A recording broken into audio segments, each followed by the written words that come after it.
Assalamualaikum, anda bersama saya Bro Syah dari Unity. Jom dekati yang jauh.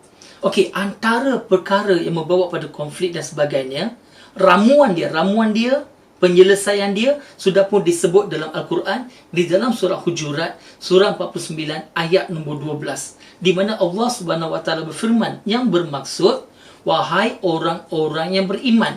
Okey. Ayat ni sebab apa? Wahai orang-orang yang beriman. Artinya apa? Dituju kepada orang Islam tau.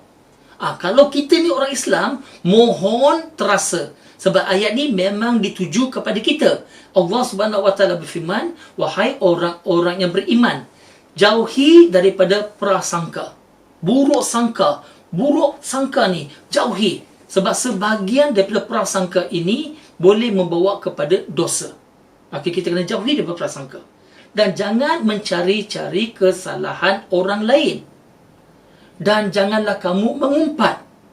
Adakah kamu mahu makan daging mayat saudara kamu sendiri? Kita lihat ayat ni.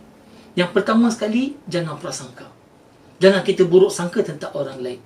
Sebab bila kita prasangka, ada prasangka kita ni mungkin tak betul, tetapi kita dah mula negatif tentang orang lain. Dan bila kita prasangka, kita akan mula cari-cari kesalahan orang tu. Dan ada kalanya kita jumpa kesalahan orang lain. Dan bila kita jumpa kesalahan orang itu, apa kita buat? Kita mengumpat. Kita pergi cerita dekat orang lain. Aku nampak orang ni buat begini. Aku nampak orang tu buat begitu. Kita buat mulut. Kita gosip. Itu tak bagus tu. Mengumpat ni apa? Artinya memang orang tu buat benda tak elok. Dia buat benda tak elok. Dan mengumpat ni walaupun dia buat benda tak elok, dan kalau kita cerita pada dia atau kita cerita pada orang lain, dia tak suka tau. Dia tak suka benda tu. Jangan kita mengumpat. Kalau dia tak buat dan kita mereka-reka cerita, itu lagi teruk lagi. Itu adalah memfitnah.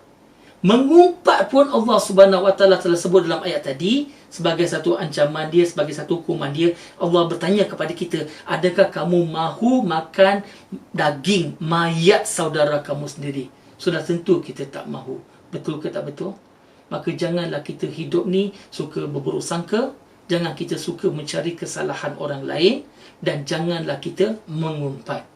Kalau nak cari kesalahan, tak tahan ni, aku terpaksa juga cari kesalahan. Carilah kesalahan orang yang ada di depan cermin. Tahu tak siapa? Ya betul, tidak lain tidak bukan diri sendiri. Kalau kita renung diri sendiri dalam cermin, saya cukup yakin, saya cukup percaya, kita akan jumpa banyak kesalahan di dalamnya. Maka kalau kita lihat, diri kita pun ada buat banyak kesalahan. Betul ke tak betul? Suka tak kalau orang lain tahu kesilapan-kesilapan kita, kesalahan kita? Contohnya Allah Subhanahu Wa Taala banyak menutup aib kita. Katakanlah semua benda yang kita buat, benda yang tak elok kita buat, satu persatu, semua orang di dunia ni tahu. Satu dunia tahu semua benda kita buat. Allah dedahkan aib kita. Semua orang tahu benda kita pernah buat. Ya, termasuk yang itu. Ya, yang anda tengah fikir tu, yang itu pun. Yes, yang itu pun orang tahu. Apa akan berlaku pada kita? Kita berani tak nak keluar daripada rumah? Daripada bilik kita pun kita tak sanggup nak keluar. Kita takkan berani nak berdepan dengan orang. Hari ini kita boleh keluar daripada rumah pun adalah kerana Allah telah menutup aib kita. Betul tak? Maka kita tutuplah aib orang lain. Walaupun kita tahu ada orang buat benda tak elok atau apa-apa, tutup aib dia. Dan kalau ada keperluan, kita tegur dia dengan cara yang baik.